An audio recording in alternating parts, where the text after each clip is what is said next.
అతిబల అంటారు. అతిబల అంటే ఏంటంటే ఒక మాదిరి బలమైన ఆవుని గాని గేదెని గాని కట్టేసినా కూడా ఇది చెట్టు ఊడదండి. వేళ్ళు కూడా రావు, ఊడి రావు, అంత గట్టిగా ఉంటుంది అతిబల అంటే. దీన్ని తుత్తూరుబెండ అంటారు, దువ్వెన చెట్టు అంటారు. దువ్వెన చెట్టు అంటే దువ్వెన కాయల్లా ఉంటాయి.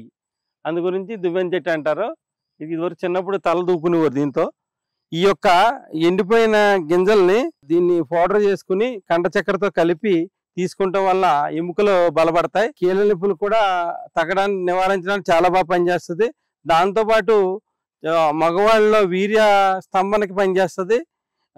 ఈ యొక్క వేళ్ళని చిన్న చిన్న ముక్కలుగా కత్తిరించి దాన్ని ఆవు పాలు ఉడకబెట్టి దానిలో సోంపు కలిపి తీసుకుంటాం వల్ల హిమోగ్లోబిన్ కూడా ఇంప్రూవ్ అవుతుంది.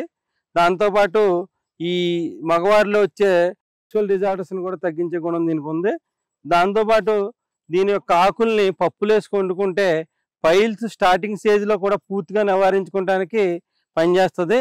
ఇది కందిపప్పులో వేసుకుని ఒక 10 ఆకులు వేసుకుని జీలకర్ర వేసుకుని పప్పు వండుకోవడం వల్ల మలాశయ ద్వారాల్లో ఉండే ఇన్ఫెక్షన్స్ అవి తగ్గడానికి కూడా ఇది పనిచేస్తుంది. దీని యొక్క ఆకుల్ని పిడికిడి ఆకుల్ని జీలకర్ర మిరియాలు కలిపి నూరి గోళీల కింద చేసుకుని కూడా మింగటం వలన కూడా మలాశయ ద్వారంలో ఇన్ఫెక్షన్స్ అవి తగ్గించుకోవచ్చు.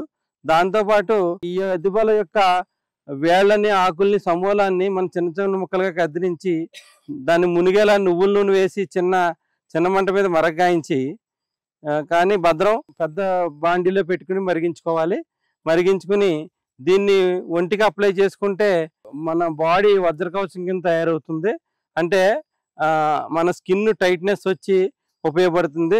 ఎవరైతే స్త్రీల్లో ఈ పిల్లలు పుట్టిన తర్వాత ఈ బ్రెస్ట్ ఎవరికైతే జారిపోతుందో మళ్ళీ దాన్ని యథాస్థితికి తెచ్చుకోవడానికి కూడా ఈ యొక్క ఆయిల్ని షేర్బల్ ఆయిల్ని ఉపయోగిస్తారు. అంటే తప్పుగా అనుకోవద్దు, చాలామంది ఈ సమస్యకి కొన్ని వేల మందులు ఆన్లైన్లో కొనుక్కుంటూ ఉంటారు. మన సహజంగా దొరికే ఈ ఆకుల నుంచి కూడా ఎన్ని రకాల ఉపయోగాలు ఉన్నాయని చెప్పడానికి మనం చెప్తున్నాము, ఇంకా వేరే విధంగా కాదు. ఈ విధంగా పిల్లలకి ఎవరైతే ఎండిపోయినట్టు ఉంటారో వాళ్ళ అమావాస్య టైంలో రాత్రి 12 గంటలకి ఈ ఆకుల్ని నూరి ఒంటికి లేపనం చేయటం వలన ఎండిపోయి కుసించిపోయిన శరీరం కూడా బలోపేతంగా తయారవుతుంది. ఇది మర్మ రహస్యం, ఎందుకంటే మా గురువు గారు నేర్పిన ఇది రహస్యం. ఇది కొన్ని పల్లెటూరుల్లో ఒక సాంప్రదాయంగా పిల్లలకి ప్రతి అమావాస్యకు కూడా ఇది పసుపు కలబంద కలిపి నూరి ఒంటికి మొత్తం తల దగ్గర నుంచి అరిపాదాల వరకు లేపనం చేసి 1 అవర్ ఉంచిన తర్వాత స్నానం చేయిస్తారు. ఈ విధంగా ఈ యొక్క పిచ్చి మొక్కని తీసిపాడేసే మొక్క ఇన్ని ఔషధ గుణాలు పనికొస్తుంది.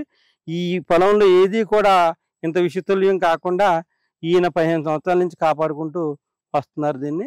ఇది మనం పల్లెటూరులో దీని అవగాహన తెలిసి కూడా ఆ గట్లకి పాయిజన్ని మనం గట్లకి స్ప్రే చేసి మన యొక్క భూమిని నిస్సారం చేసేస్తున్నాం. దానికే మనం క్యాన్సర్ కారకాల కింద మనమే మలుచుకుంటున్నాం. అందరూ కూడా కొంచెం కలుపు మందుల మాని ఇలా ఆర్గానిక్ ఫార్మింగ్ వైపు మారితే మన పిల్లలనైనా కూడా ఆరోగ్యవంతమైన జీవితాన్ని లీడ్ చేయడానికి అవకాశం ఉంటుందని మా యొక్క బిజీ టైంని, మా వాల్యుబుల్ టైంని వేస్ట్ చేసుకుని కూడా మీ గురించి మేము సాక్రిఫై చేయవలసిన అవసరం వచ్చింది. ఇది అందరి బాధ్యత. మాకు అవకాశం ఉన్న వల్ల మేము చేసాము. ఇది అందరూ తెలుసుకుంటారని ఆశిస్తూ సెలవు తీసుకుంటాం.